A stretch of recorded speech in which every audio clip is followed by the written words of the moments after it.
Hi, everyone. Today, I wanted to touch on the subject of emotional intelligence, particularly in leadership positions. So, if you're not familiar with the term emotional intelligence, or EI as it's often shortened to, it's really about understanding, using, and managing your own emotions so that you can help relieve your own stress. You can communicate effectively, you can empathize with others, and you can overcome challenges and diffuse conflict in a very reasonable way. A lot of people who don't have EI struggle with the ability to do these things in leadership. And so they're often seen as tyrants, as someone you don't want to work for. People are unmotivated.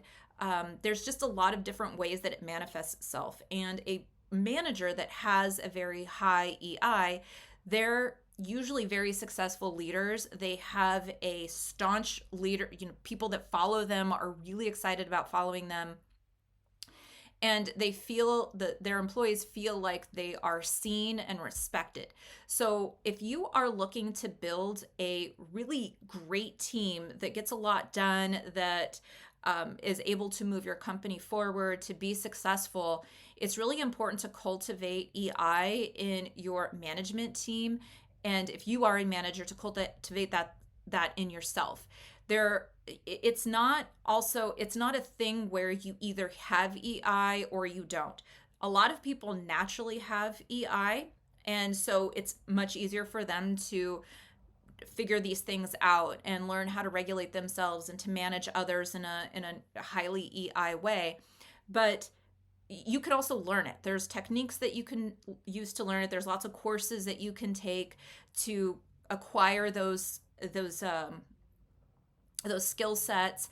And so in this one, I'm just in this video, I'm just going to discuss some of the things that you're looking for or you want to be aware of as you're trying to be more emotionally intelligent with your team. But these are things that you can also learn anywhere else. I'm just going over them because for me, as a manager, I think that it's highly important and is critical to the the progression of your team to have these things in your arsenal. So the first one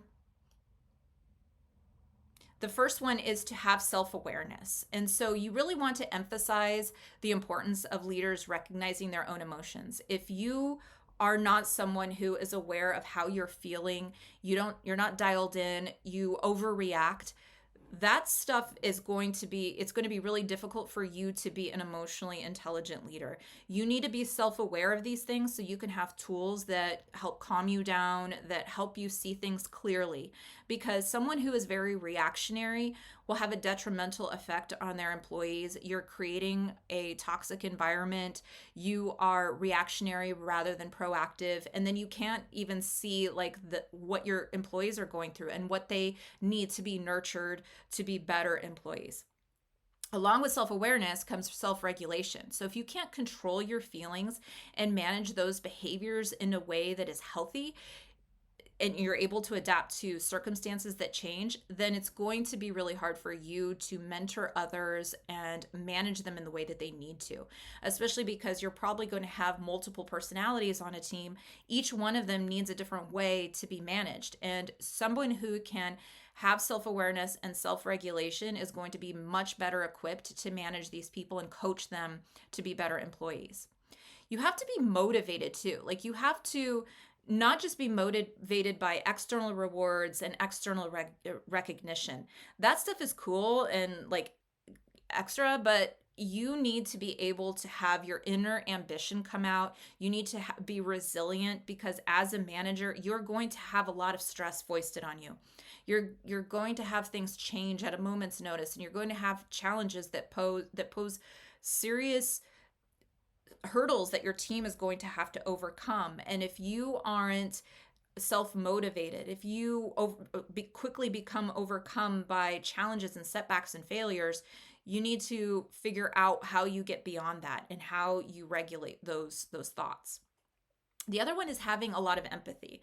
So, emotional intelligence, you need to be able to dial in to what your team is feeling, and not just your team as a whole, but individuals, because if you have a weak individual, it's going to then affect the rest of your team. So you need to be able to relate to others. And there's a couple of things I'll go over in just a minute on how you do that. But putting yourself in somebody else's position makes you empathetic. It makes you realize that not everybody is like you. Not everybody reacts the same way that you do. Not everybody has the same capacity that you do. So you need to be able to put yourself in their shoes to see what is the best way to manage them. You also need to have social skills that allow you to talk to people in a way that is on their level. So a lot of people have this idea that I'll just talk to them the way that I talk to them, and they're going to have to adapt to my way. And that is not an empathetic way to handle people. It's also not very socially acceptable. If you're going to be a good communicator, communication is about you saying a message and somebody receiving that message, not just hearing it, but receiving it and embodying it.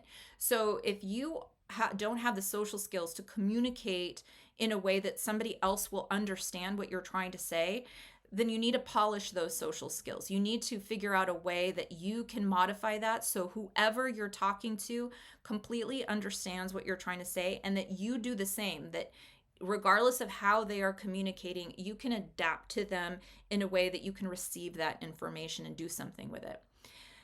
It's also very important that people with emotional intelligence, they are able to take feedback and learn from it.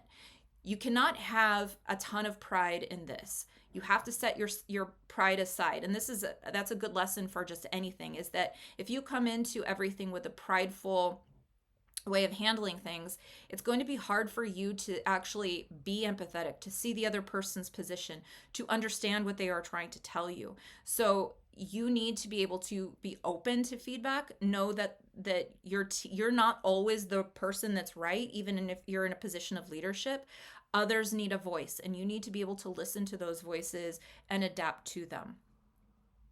And then and this is where I said I would touch on it a little bit more, is how do you cultivate an emotional intelligence?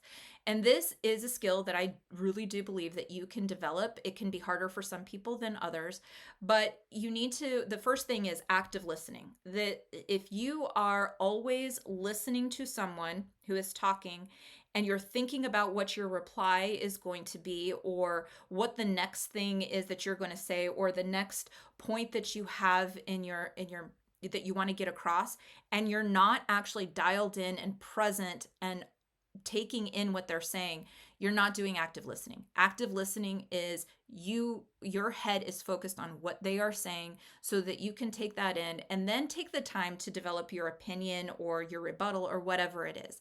But if you're not actively listening to your individuals, you're not hearing them. You're not going to be able to empathize with them because you really don't understand them. This is important for any portion of the organization.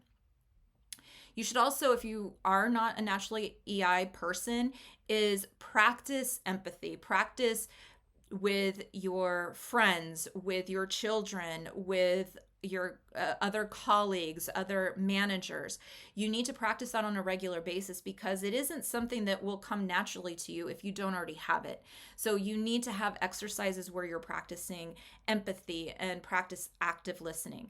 And then there are also techniques to manage your feelings that you have inside and regulate them. If you realize that there are certain triggers that are making you feel a certain way, identify what those triggers are, and then you need to work on the weakness. Just like if in business, if you have a weakness in the company and you need to shore that up to be competitive, you're going to need to do that for yourself. Treat yourself and your mind and your body just as you would your business. You want to take care of it. You want to make sure that you can control your feelings so that you can be the best leader for others. And that's what I wanted to cover today. If you have any questions or any comments, leave them in the comments section, and I'd love to start a conversation with you. Talk to you soon. Thanks. Bye.